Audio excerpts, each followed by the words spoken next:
KBK News. Dompet Duafa menggelar fun learning kepada anak-anak yang terdampak banjir di Johar Jamali, Pakistan pada hari Jumat tanggal 23 September 2022. Fun learning yang diselenggarakan berupaya memberikan pendampingan belajar dan bermain bagi mereka. Dompet Duafa telah berkolaborasi dengan berbagai elemen.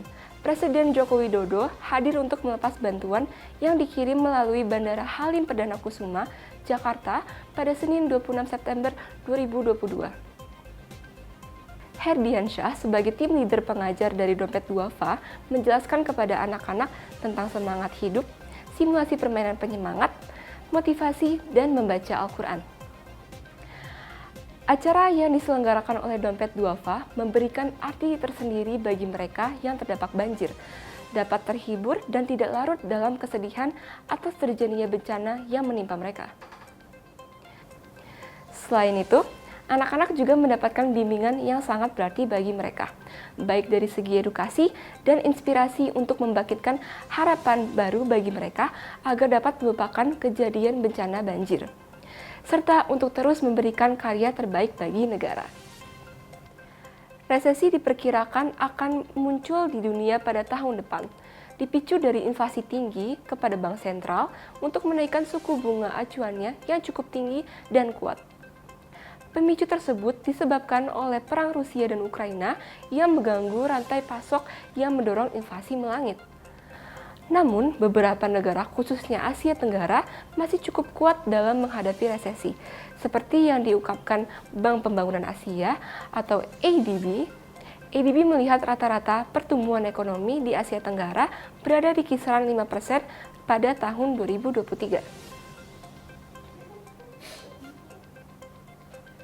Menurut ADB, terdapat 5 negara yang mungkin akan lolos dari resesi pada tahun depan. Yang pertama ada Vietnam. Perkiraan pertumbuhan ekonomi Vietnam akan tumbuh 6,7% pada tahun depan. Dikarenakan perekonomian Vietnam berkinerja cukup baik di tengah ketidakpastian perekonomian global.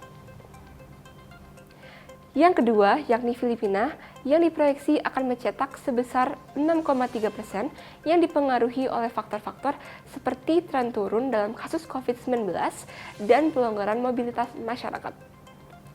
Yang ketiga adalah Kamboja dengan perkiraan pertumbuhan sebesar 5,3% dengan kinerja manufaktur yang kuat dari produksi garmen hingga alas kaki dapat menopang perekonomian Kamboja, walau terjadinya perlambatan ekonomi di Amerika Serikat. Yang keempat, yakni negara kita sendiri, Indonesia, dengan perkiraan pertumbuhan sebesar 5% yang terpangkas dari proyeksi sebelumnya sebesar 5,2%. Hal ini sejalan dengan kondisi eksternal yang penuh ketidakpastian yang dapat mempengaruhi kinerja ekspor Indonesia. Dan yang terakhir adalah negara Malaysia yang mengalami penurunan proyeksi dari 5,4% menjadi 4,7% dengan alasan perlambatan ekonomi global. Maka, dari kelima negara tersebut, ASEAN dipastikan menjadi wilayah yang masih berkembang secara positif di tengah gejolak ekonomi dunia pada tahun 2023. Indonesia telah membuat remix box office asal Korea Selatan yang berjudul Miracle in Cell No. 7 yang sudah tayang di seluruh layar lebar Indonesia pada hari Kamis 8 September 2022. Film Miracle in Cell No. 7 yang berceritakan tentang pengorbanan seorang ayah kepada anak perempuannya sudah dibuat ulang oleh beberapa sinias di negara lain, sehingga Indonesia merupakan negara ketujuh yang membuat ulang film ini. Dalam versi Indonesia, film yang ditayangkan tidak jauh berbeda dari versi aslinya. Namun, perbedaannya terletak di sistem hukumnya, di mana asas hukum Indonesia berbeda dengan Korea Selatan.